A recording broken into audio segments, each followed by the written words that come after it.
For any business, especially those that are SaaS businesses, increasing what you sell your product for is often a good thing because it'll help you grow your business.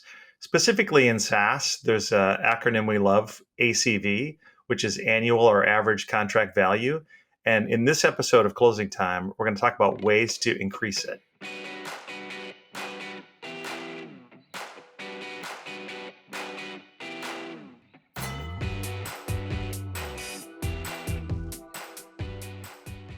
Thanks for tuning into Closing Time, the show for go-to-market leaders. I'm Chip House, CMO at Insightly CRM, and I'm joined by Hannah Ajikawo, a go-to-market strategy consultant and CEO of Revenue Funnel. Thank you for joining us, Hannah. Oh, I'm always happy to be here. Yeah, it's phenomenal to have you, and I'm excited for this topic because I've been in SaaS for longer than I care to admit, frankly, and I know how important increasing your deal size is, how important it is to increase your ACV, and you've got some great ideas on how to do that. So when I think about from a marketing standpoint, from the chair that I sit in, obviously it comes down to a little bit, who's your ideal customer profile and who are you actually targeting with your messaging, with your ads, things like that. That's often like kind of a first step. But once it gets into the sales funnel, right? And so you're a salesperson talking to a potential customer, there's a lot of things to talk about that can help you increase your average deal size. So that's what I'm going to talk to you about today. So the first thing is obviously price, right? And so talk to me about increasing your price if you're a SaaS company and if you're a salesperson, how you go about managing that. Yeah. No, thanks, Chip. And I love talking about this. I'm going to take it a tiny step back to that step you were talking about the target addressable market, because I think it's so important to double down on that quickly. So all of these things around ACV become easier when you are in the right place. When you are trying to get your products and solutions to market, that in a place where you are uniquely positioned to solve for a very specific thing, it's just inherently going to be more valuable. So it's not just, we are a CRM and anybody that has data for customers can plug it in, but it's like, what specific scenario does that type of market need to be in for them to only choose us? Because of the mechanics of how their business works, the way they capture data, the way in which they interact with their potential buyers and customers. So I just think that part is just really important. Now, moving into price, I think right now we're in a place where everybody has become accustomed to the fact that things cost a little bit more, and some things we've automatically been told, hey, the price is going up. The world is changing. You got to pay more.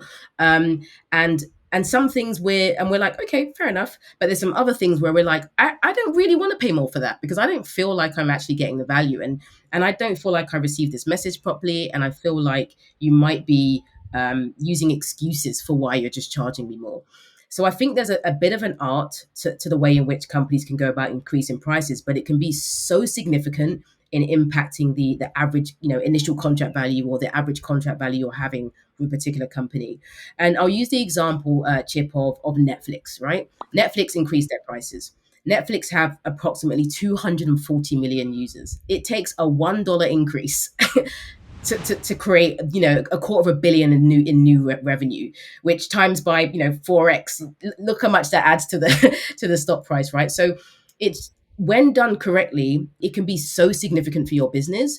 But I really do say do it with caution, because it shouldn't be the job of the salesperson to be like, hey, yeah, we have to put our prices up, because people are like I didn't prepare for that. It's like just at the renewal time, or I saw it on your website, last week. You had pricing on your website. Now you don't have pricing on your website. What's going on here? So I feel like there needs to be some kind of narrative, and you understand how you do that storytelling, right? As a marketer, to say, okay, what foundation do we need to lay, and what materials can we provide our reps to allow them to have that conversation with ease? Yeah, that's perfect and good to be Netflix, right? But I think the rest of us, Yeah. feels like we're fighting for peanuts compared to that. I think, relative to price, I think a lot of companies maybe over-index on the competitor that's priced Mm. below them, and they're concerned about it. But I think we're going to talk about kind of value-based pricing and value enhancement and things what you can that you can do as a salesperson there. Mm.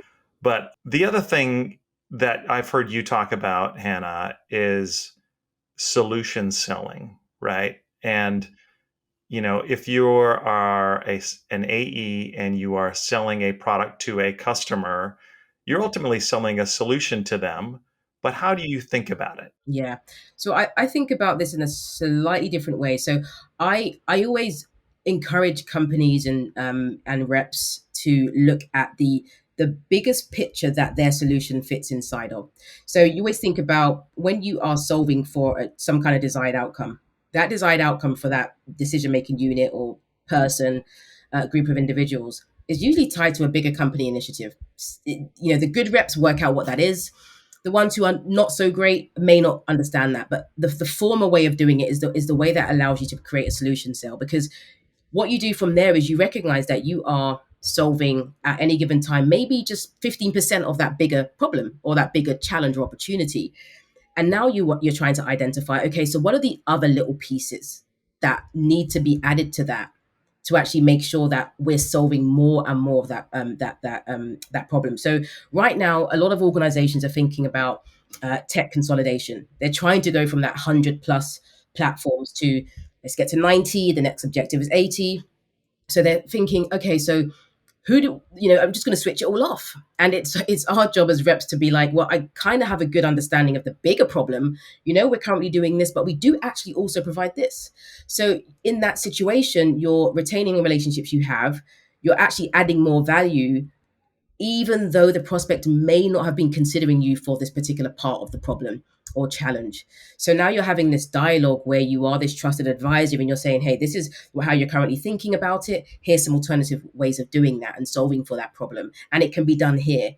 Even if it's not perfect, just that whole, we have this initiative around reducing platforms and we don't want to have multiple vendors and 100 customer success managers.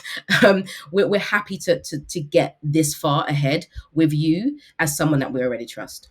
Yeah. So if you're in marketing or in sales or even in CS and you're supporting a customer over time, you're trying to optimize the value, Yeah. and there you have to introduce the idea to the customer for them to even understand what that solution could look like, correct? Absolutely, and I think that's the whole point of creating a relationship with a prospect that allows them to kind of step outside of that one thing that they think you do, and having those broader discussions. I always say, like, don't selfishly just stay in your lane. Talk about the entire problem and very easily just say, hey, now I have a clear understanding. I just want to create alignment here. We do this really well, we do that kind of well, and that part is not us at all. So but I can try, I'll do some research on your behalf and maybe put out some recommendations for you on that piece, but that's what we should be doing anyway. And then guess what happens? You get to that part of that thing that you do kind of well, and now you're brilliant because the roadmap's accelerated and people are willing to pay you, and alternatively and subsequently, sorry, you increase that average contract value. Yeah, it makes good sense. I mean, just for Insightly, right? We were a CRM company for 9 years before we introduced Insightly Marketing, right? And then we Mhm. introduced Insightly Service, and so now we have a platform. And last year we added all-in-one pricing, which is sort of a solution-based pricing that gives people kind of one view of the customer across all those different departments. And so hopefully, we're seeing some of that solution selling in our price modeling as well. And I think that you can help the sales reps when you do that right. Yeah, it's about compounding value, right? That's what you're trying to do when you're adding more products. You're compounding the value, and alternatively, there's a bigger opportunity in front that's up for grabs. Yeah, I think a piece of that, right, is when you're negotiating with a customer, there's often, there's price, there's the length of time of the contract. So I've heard you talk about a way to increase deal size, right, is to do a multi-year deal. And how do you go about that? What are your strategies for that, Hannah? Again, let's go back to just the idea of understanding the bigger problem. The bigger problem is always going to override the little piece that you might be contributing to, unless you are providing some kind of big ERP, like, multi-level, multi-division, geography type thing. But typically, we need to understand what the longer term goal is and just help people see that it just makes sense in depending on the solution, to make sure that we can bring this in for 2, 3, 4, 5 years. I've sat in organizations where, for enterprise as an example, the contract values go over 10 years. There's a 10-year contract, because of just firstly, like, the time, effort, resources, and money that it takes to make this thing realize any value is so significant. So there's this acceptance that, when's the first time I'm going to get to value? Okay, that's going to take about 6 months. Okay, so when are we going to start seeing consistent value? Probably at 8 months.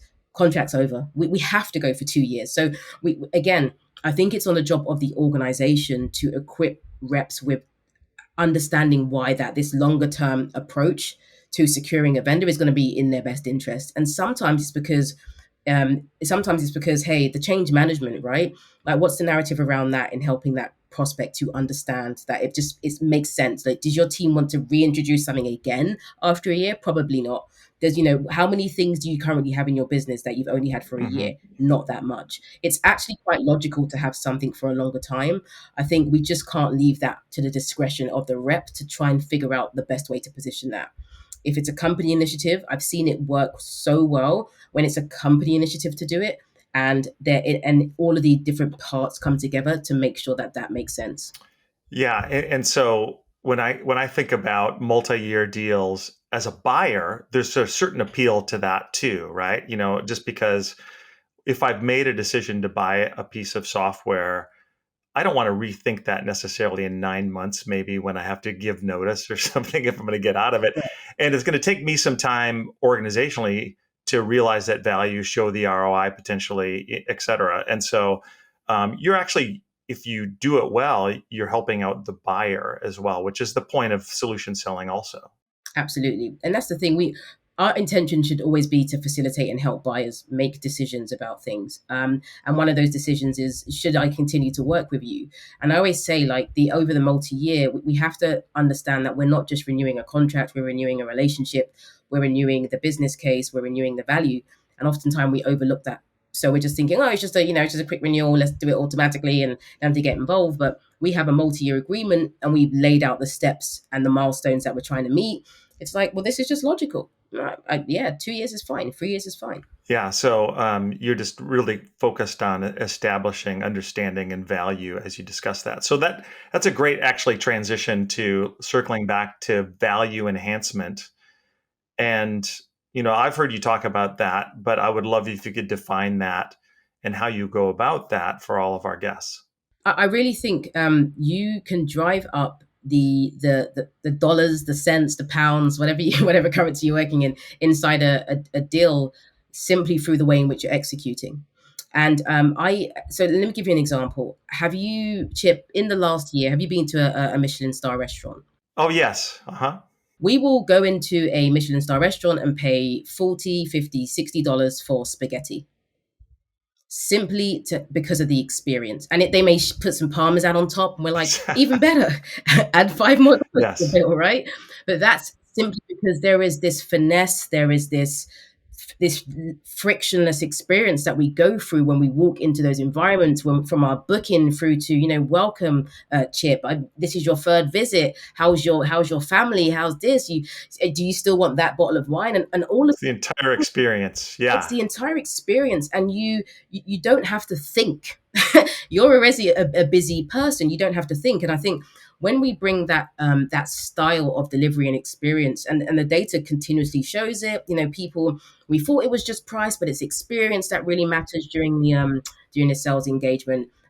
Buyers are willing to actually speak to us today, even though it say they don't, if we can add value, if we know more, if we can actually help them advance their own understanding of issues and problems. So it's really in, how are we helping to create an experience that's frictionless? There's no overlap, there's no repetition going from each person. Like, the SDR does the discovery, the AE does 80% of what the SDR did. And then it goes to the CS team. That's like, what the hell have you sold? And then it's like, now we're firefighting, and they've already put in their non-renew at 4 months. If we start to really create inherent value in our process, which is around reducing the friction, creating this trusted advisor relationship rather than just a sales rep trying to get commission, people will just attach more value to you. They won't be surprised when you're like 10% more, 20% more. And I've been in situations where someone has said, this is way more than the other company. It's like, absolutely. And they're like, but I get it. I get it, because I can see the difference. I can see that you were clearer. Your breakdown in your process was very clear. I know exactly what's going to happen once we sign on the dotted line. You've told me where it goes wrong. You've highlighted other customers and you've let me speak to them. There's all of these things that happen that make that so easy for them. And people are willing to pay for certainty, and they will pay a lot for certainty. Yeah. So if I'm spending $100,000 on software and I've talked only to the sales rep, I know that something is wrong, Yeah, right? exactly. So yeah. You know, So I would expect to, see an integration consultant, meet my account manager, get a chance to talk to some former customers, and they're talking to multiple people in my company, not just me, right? yeah. And we do that by, as reps and organizations, trying to understand what are the things that this buyer is really going to need in this moment. And I always say, I think I said recently, hey, like, rather than saying what more do I do for someone to book a meeting with me, just say, what is it that I think this prospect is going to need for them to spend time with me? Because if otherwise, what else matters? Like, I don't want to say, like, how someone said, how do I get a discovery call? I was like, I don't know. What do you think your prospect needs? Why would they want to meet with you? Maybe it's not a discovery call. Maybe it's a brochure they need. So we just have to shift how we think about those things and deliver on the mini promises we're making throughout the sales engagement. And then we'll see how that starts to change the pricing that we can put out and the way in which we're actually the deal values that we're seeing as well. Yeah, it's interesting. I love the restaurant metaphor for that experience because it's almost difficult to put into words because a certain amount of it is just the overall experience, right? It tastes better, not because, well, it probably is better, It probably is right? better. Because it got a Michelin star, Yeah. but it's the service, it's the environment, and sort of similarly, it's how prepared the SaaS company is that you're doing business with. Yep. Have they done this before? Is it obvious? Are you working with a set of intelligent people who give you a roadmap, right? And can help you establish and understand ROI and value that you're going to get by purchasing their software. So, I mean, that kind of value is truly value added to whatever price you're paying. Yeah. And let me give you an example. I was working with a team for a couple of years, and like I said to the CS team, as the people's purses are getting a little bit tighter, a lot of people are going to ask for discounts, right? So what do you do? Not even to add more value, but just to retain the value that they think they're getting. What can you do that costs you no money? And I set them all that challenge. Go out and figure out what you can do that costs you no money, but seems very valuable to the prospect, to your customer. And everyone was getting creative. Well, actually, Hannah, people always ask me these 25 questions during onboarding. I'm like, well, give them something so that they have the answers to that. And I said, do you think that the person that's going to come and resell to them after they've non-renewed with you is going to do all of that? Absolutely not. And even in their sales pitch, they're not. So you're going to show them that, to be fair, this company just makes it so much easier for me. It's not worth me asking for a 10% discount. I'm just going to leave it as it is and keep it going. So we got to think about those low cost, big value initiatives we can drive to help with that execution, value through execution. Yeah, makes a ton of sense. We'll really appreciated having you on, Hannah. It was really great. Oh, thank you so much, Chip. Can't wait to come back. Yeah, I would love to have you back. And thanks to everybody out there for joining us on this episode of Closing Time. And we're excited to see you next time.